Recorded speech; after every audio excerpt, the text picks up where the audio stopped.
নমস্কার বন্ধুরা, তিয়াশাস রেসিপিতে সকলকেই স্বাগত জানাই। আজ আমি আপনাদের জন্য একটা ফলি মাছের দুর্দান্ত স্বাদের রেসিপি নিয়ে হাজির হয়েছি, যেটা গরম গরম ভাতের সঙ্গে খেতে অসাধারণ লাগে। আর বানানো তো খুবই সহজ, দেখলে পরে যে কেউ বানিয়ে নিতে পারবেন। ঘরে থাকা সামান্য কয়েকটা উপকরণ দিয়ে রেসিপিটা আপনারা খুব তাড়াতাড়ি তৈরি করে নিতে পারবেন।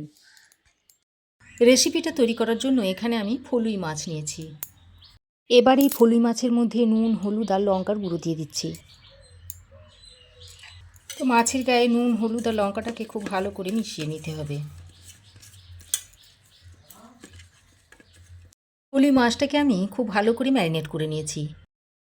এদিকে একটা মিক্সিং জারের মধ্যে নিয়ে নিচ্ছি 1 চামচ মতো কালো সর্ষে, হাফ চামচ দিয়ে দিচ্ছি মৌরি, কয়েকটা গোটা গোলমরিচ দিয়ে দিচ্ছি একটা শুকনো লঙ্কা, একটা দিয়ে দিচ্ছি কাঁচা লঙ্কা, আর কয়েক টুকরো রসুন দিয়ে দিচ্ছি। এবার এর মধ্যে জল দিয়ে এইরকম একটা মিহি পেস্ট তৈরি করে নিয়েছি। এবার কড়াই গরম করে দিয়ে দিচ্ছি সর্ষের তেল। তেল ভালো করে গরম করে নিয়ে এবার এর মধ্যে ম্যারিনেট করা ফলি মাছগুলো দিয়ে দিচ্ছি।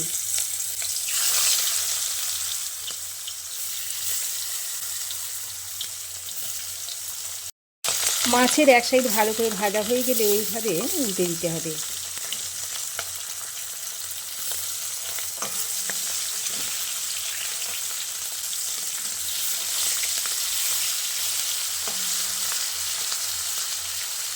তো মাছের দু সাইড ভালো করে উল্টে পাল্টে ভেজে নিয়েছি। এবার এই ভাজা মাছগুলোকে তুলে নিচ্ছি।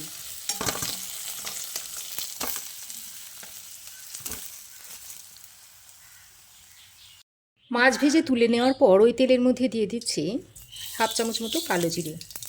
ফোড়নটা ফুটে গেলে এর মধ্যে দিয়ে দিচ্ছি আলু। দুটো মিডিয়াম সাইজের আলুকে আমি এরকম লম্বা লম্বা পাতলা করে কেটে নিয়েছি, সেগুলো এর মধ্যে দিয়ে দিচ্ছি। আর সঙ্গে দুটো পেঁয়াজ দিয়ে দিচ্ছি কেটে। পেঁয়াজটাকে এরকম লম্বা লম্বা করে কেটে নিয়েছি। এবার আলু আর পেঁয়াজটাকে ভালো করে মিশিয়ে নিয়ে হালকা করে একটু ভেজে নেব। আলু পেঁয়াজটাকে ফোড়নের সঙ্গে ভালো করে মিশিয়ে নিয়ে এবার একটা ঢাকনা লাগিয়ে কিছুক্ষণের জন্য রান্না করে নিচ্ছি। আলু আর পেঁয়াজটাকে ঢাকা দিয়ে 2 মিনিট মতো ভেজে নিয়েছি। আর দেখুন, আলুটাকে কিন্তু খুব বেশি কালার ধরিয়ে ভাজিনি, হালকা একটু কালারটা চেঞ্জ হয়ে আসা পর্যন্ত আলুটাকে ভেজে নিয়েছি। আর আলুটা বেশ অনেকটাই নরম হয়ে গেছে। এবার আমি এর সঙ্গে দিয়ে দিচ্ছি দুটো মিডিয়াম সাইজের কুচনো টমেটো। টমেটোটা দেওয়ার পর এখানে পরিমাণ মতো নুনটা দিয়ে দিচ্ছি। আর দিয়ে দিচ্ছি হাফ চামচ মতো হলুদ গুঁড়ো, হাফ চামচ মতো দিয়ে দিচ্ছি কাশ্মীরি লঙ্কার গুঁড়ো, আর সামান্য পরিমাণে একটু ঝাল লঙ্কার গুঁড়োও দিয়ে দিচ্ছি। এবার গুঁড়ো মশলাগুলো দিয়ে আলু আর টমেটোর সঙ্গে ভালো করে নেড়ে চেড়ে মিশিয়ে নিতে হবে। বন্ধুরা, ফলুই মাছের রেসিপি তো আপনারা অনেকভাবেই তৈরি করে খেয়েছেন। এই রকম আমার মতো করে একবার আলু দিয়ে ফলুই মাছের ঝালটা তৈরি করে খেয়ে দেখতে পারেন, আশা করছি আপনাদেরও ভালো লাগবে। এবার আমি যে সর্ষে, লঙ্কা, রসুন বেটে নিয়েছিলাম সেগুলো এর মধ্যে দিয়ে দিচ্ছি। এই বাটা মশলাটা দিয়ে আবারও আলুর সঙ্গে ভালো করে মিশিয়ে নিচ্ছি। আর একটু ভালো করে কষিয়ে নিতে হবে, কারণ এর মধ্যে যে রসুনটা দিয়েছি, রসুনের কাঁচা গন্ধটা না যাওয়া পর্যন্ত এটাকে একটু ভালো করে কষিয়ে নিতে হবে।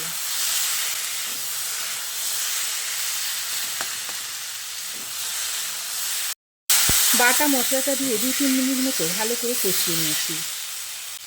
এবার আমি ওই মিক্সিতে জল নিয়ে এর মধ্যে দিয়ে দিচ্ছি।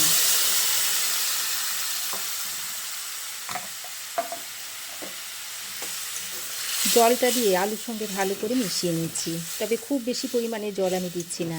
আর এই মাছের রেসিপিটা যেহেতু একটু মাখো মাখো হবে, তাই আমি এখানে 1 বাটি পরিমাণ জল দিয়ে দিয়েছি। আর আলু আগে থেকেই বেশ খানিকটা সেদ্ধ হয়ে আছে, তাই জলটাও খুব বেশি না দিলেও চলবে। তো সব কিছুকে ভালো করে মিশিয়ে নিয়ে ঝোলটা ফুটে আসা পর্যন্ত অপেক্ষা করতে হবে। তো ঝোলটা দেখুন খুব ভালোভাবে ফুটে উঠেছে। এবার আমি ভেজে রাখা ফলি মাছগুলো এইভাবে দিয়ে দিচ্ছি।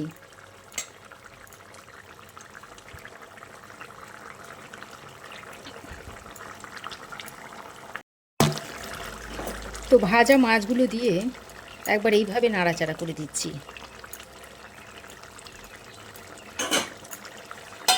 তারপর ঢাকা লাগিয়ে 4-5 মিনিট মতো রান্না করে নেব।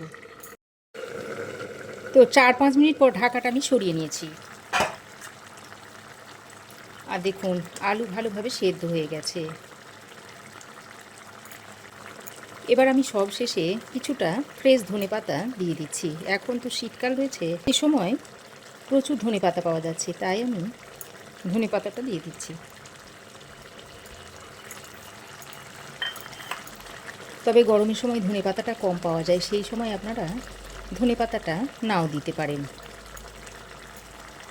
ধনেপাতা ছাড়াই তখন রান্নাটা করে নেবেন।